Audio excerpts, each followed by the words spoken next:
Almighty God, we give you thanks for our Community Services Department. We give you thanks for our Senior Center, for their activity and their energy, for the legacy that we're celebrating today, and for the new chapters that begin with this park space. May you bless our city that we might continue to create places to gather, to be connected to one another, to play and to learn. And so we ask for your blessing upon this day. We give you thanks for the memories that we're celebrating, and we look forward to all that is to come. In your name, amen. And indeed, today is a day that we do want to reflect on the history and opportunities that this remarkable building has given us. First, I think it's really important to note that this building is a veteran. It is a veteran of World War II. It saw incredible service, and then later it became a veteran of community service for the next 70 years. Wonderful thing to note. I think it may be interesting, too, to think history comes full circle. One of the last events we held here was the centennial anniversary celebration of our own American Legion Post 133, which is one of the oldest continuously functioning posts in the United States. Residing in the Rodgers Senior Center, this particular room I'm standing in now was one of the original rooms of this building that was built in about 1945 and moved here. This room is where our auxiliary used to meet while we were in the central room, and this room was the room that the city gave us for our unique use. We learned that this building was used to train soldiers during World War II. So in a sense, it was part of history, and our post is now 101 years old.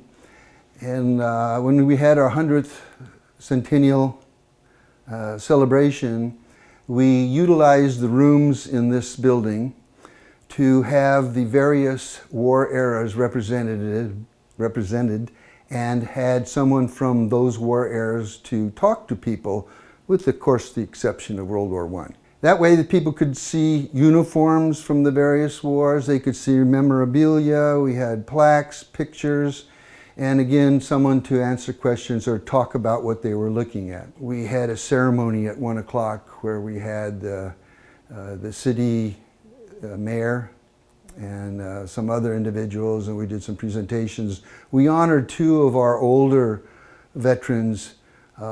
One was a female. Her name was Richie, and unfortunately she's passed away since then. The other is one of our oldest members of the post. He's got in excess of 70 years as a member, William Kettler, and they were presented with plaques honoring them. It was very special. You only get 100 once in your life. I used to tell people that we're turning 100, not me, the post. Yes, I'm saddened that they're going to tear down the building. I guess it's all progress. The community was asked what they wanted, and they wanted a park. But the community did say that they want a place for the American Legion. So they're going to leave the one smaller building here, and that's where our home is going to be in the future. It's nice to feel loved by our community, but we've been a big part of our communities since we started in 1919. We helped put things together. We've had police chiefs that were from our post. We had the first female judge in Orange County that was a member of our post.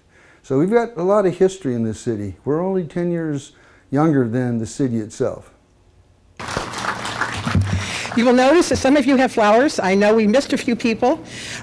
We definitely wanted to invite certainly our elected officials, civic leaders, representatives of our boards and commissions, and so forth to have these flowers. And what we intend to do with them is, as we conclude our ceremony today, we want to, as an act of remembrance for the service of this building for so many, many years, to have your flowers. Please leave them on this side of the Senior Center sign.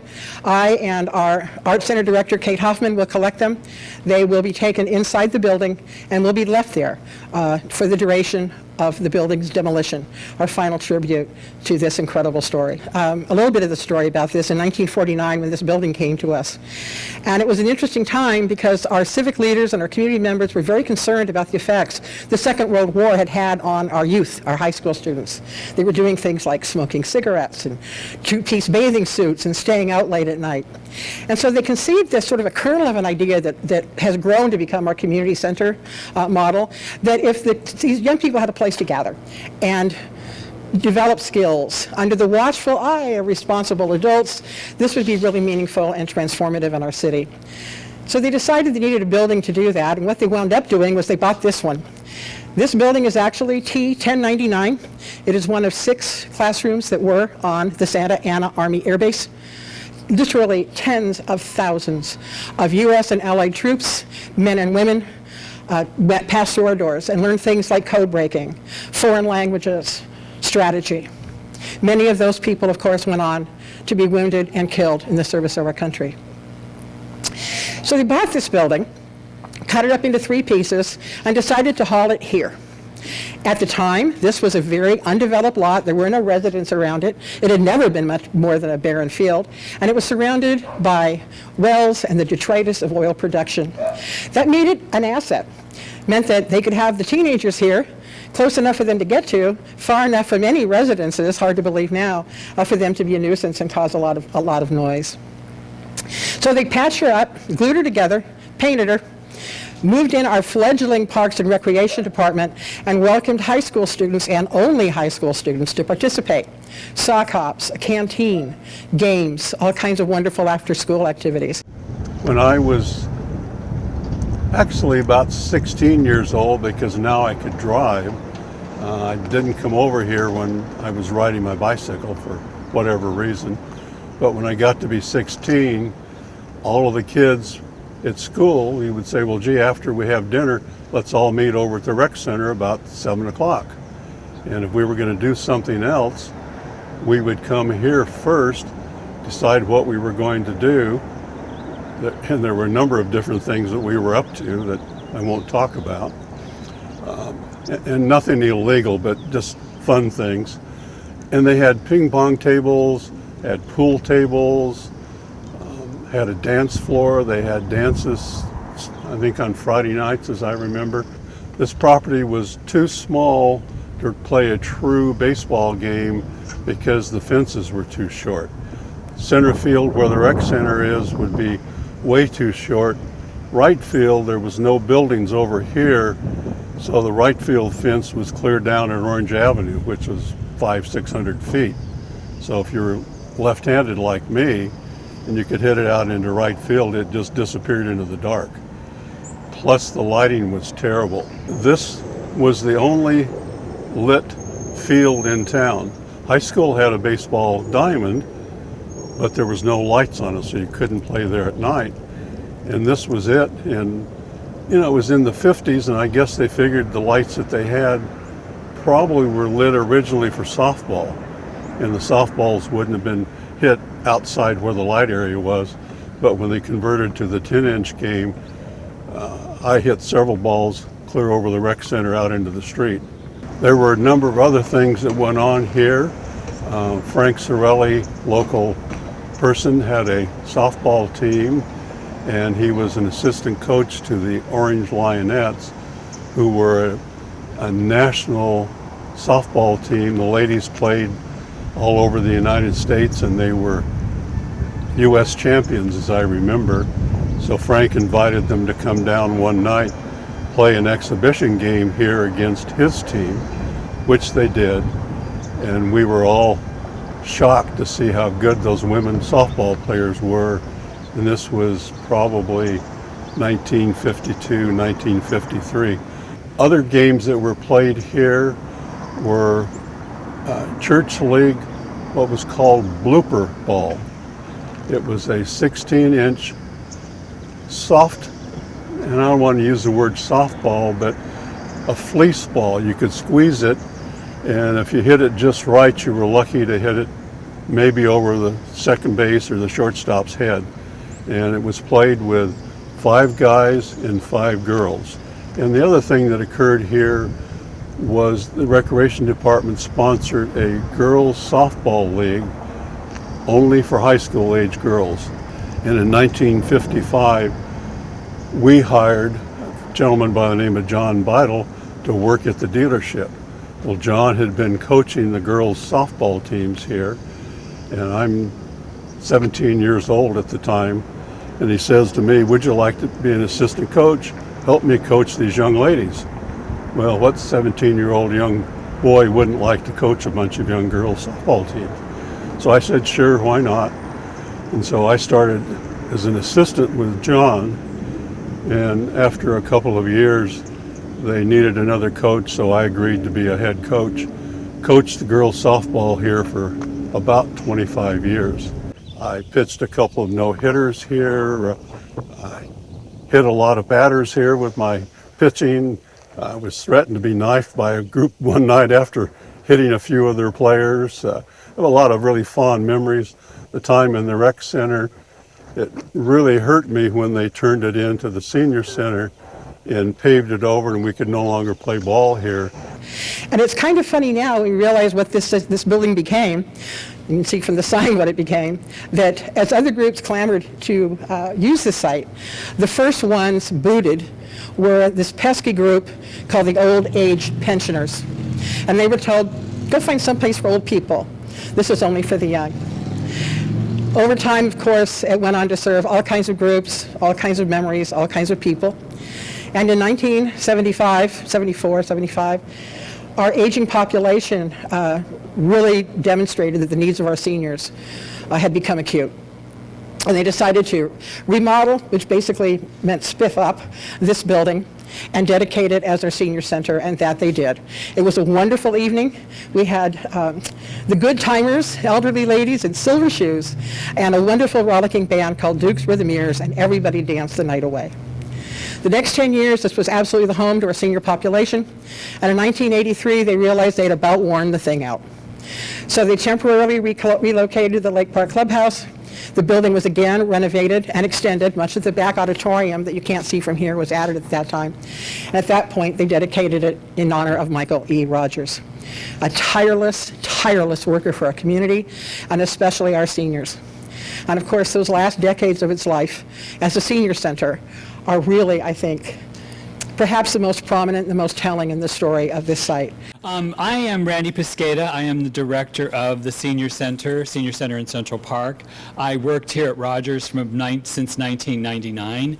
I took over the helm after several other great employees actually built the credibility of the center. One of those is Nora Webb. She's out there. She was the director here for a very long time, and gave it its programming and all those good things. When I came to this, I'm such a nerd. Okay, I'm a history buff, kind of like Kathy. So these are the original keys I got in 1999. So I still keep them with me. There is a whistle with a dino label, if anyone remembers dino labels, giving me the code to the alarm. And the whistle, I never knew what was for. It was like, am I waiting for an emergency? I don't know. Anyway, I still have it. And I also have the original program for the dedication of Michael E. Rodgers Senior Center in 1984. So first I have to acknowledge all those people that came here, and Kathy mentioned that kind of advocacy in the 1970s, the beginnings of the Gray Panthers, the beginnings of, creating a space for older people, for seniors, was very, very big. And, Michael E. Rodgers certainly jumped on that bandwagon and insisted that they build a center specifically, or they remodel the center because it wasn't too exciting. So when they remodeled it in the 1983, they created what we now see, which has the large auditorium. Merry Christmas to you all!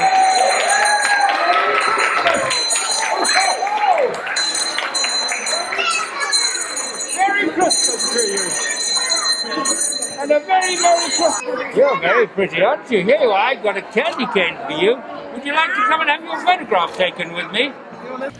There's a saying that we use in the aging field, and we use it at the Senior Center in Central Park, where we say, this isn't your grandmother's senior center, but this was your grandmother's senior center. So, it was comfortable. people felt very welcome. The crowd was older. It was an older crowd. It was people who came for a hot lunch, people who came for, some bingo in the afternoon. And when it first opened, there was a nonprofit group called the Seniors Club that had about 1,800 members. And they used to run the travel program. They used to do luncheons. They used to do annual dinners. They were a pretty effective group. And they kind of closed down after their membership declined. And with the money they had left in their treasury, they bought all the new tables and chairs for this current center. Luckily, the Huntington Beach Council on Aging had been around since the 70s, and they'd worked alongside the staff and the city to create programming, to create lunches, to create dances. And there was a famous New Year's Eve dance that nobody missed. By doing this, I just keep my shape exactly the same way I've been doing it for all my life. I never gain any weight. All my tests are great because of the physical dancing that I do, and it's a very good for everyone. Dancing is just most like just swimming and other sports, but it's just the dancing you enjoy a lot. It's just the music, it's the random, it's everything there. So you don't have to do it too much effort, just dancing. So by dancing, you put together a lot of effort that is good for your heart, you're good for your lungs, you're good for everything.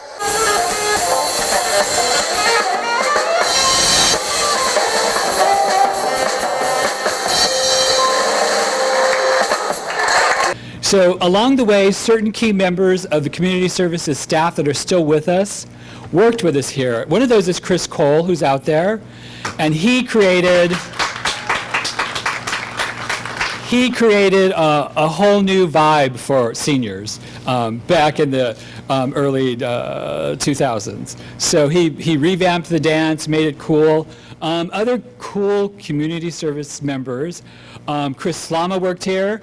He was the director, supervisor. Kristen Martinez, who is now manager, also worked here. Great people. And I know people are out there that were here, that were part of this center for so many years. Jean Faulkner, she's out here, and I just want to acknowledge her. And Judy Roordance, both of them worked the front desk. Jean worked here for 20 years volunteering, I believe, and then she finally landed a position with community services. So it's the beginning of so many people's careers. So when I first started working here, I learned a lot very quickly about the history of the building. Oftentimes people would come in and share their stories about their experiences coming here at the very beginning, when there was a baseball field out in back. That was one story I heard quite a bit, but also just about some of the past programs and services that were provided here. When I first started working, there were still a lot of reminiscent operational things in place. So for instance, our daily calendar of activities, the staff was still writing it by hand. And we'd have this great big calendar with the finest fine print, handwritten, of all the daily activities. So of course, when we made a change on the schedule, it was a kind of a heartbreaking moment because you had to break out the whiteout and start redoing it all by hand. But that's the way that the staff operated here. They were still kind of set in their ways. It was functional completely. So working here was an experience like none other, and it was a feeling of very much being at home and working in a wonderful, loving environment. It might have to do with some of the decor that's around this building, but I think mostly had to do with the people and the staff that worked here and attended here. Everybody was so sweet and kind and caring towards one another. It was just a very great environment to work in. And oftentimes I would feel like I was going to live forever if I worked here because I had absolutely no stress. The worst stress that I could possibly think of on a daily basis was that bingo was starting late. And what kind of job is so luxurious to be able to have such a wonderful, enriching and loving environment and not have to worry about big major things. This is the famous bulletin board of where I had all the pictures of my kids. And actually it was on another wall. It was relocated over here after I left. But this was completely covered with pictures of my daughter when she was born. And it was kind of interesting because when my son was born, he only had the small bottom corner, but for some reason my daughter dominated the bulletin board up until I moved out of here. What we learned from working here was the respect that we must give to our elders, the respect and the amazing customer service that we indeed need to give to our elders. And we learned that. We learned that, no, seniors don't like change. But seniors are also very flexible, so they have to be. They've spent years, years and years being flexible. So we began to see what we could offer to seniors at a low cost. That's when we also began to explore the idea of a new senior center. And 2011, there was a 10,000 increase in baby boomers since 2011. So we knew that we had to create a bigger center, something that baby boomers would want to come to. And slowly the transition started. And we learned what kind of new programming to offer, but we learned it from the people that were here, what they wanted. And certainly the baby boomers came, and now we have the Senior Center in Central Park. We've had great partnerships with the business community, and all of it creates community. So age on, people. Learn from your elders, respect your elders. I think I started here when I was in my 40s, now I'm in my 60s, so I became a senior all along the way, which is fine. So I identify. But thank you for supporting Rodgers Senior Center for those many, many years, for directing staff funding to the center, for creating increased city funding.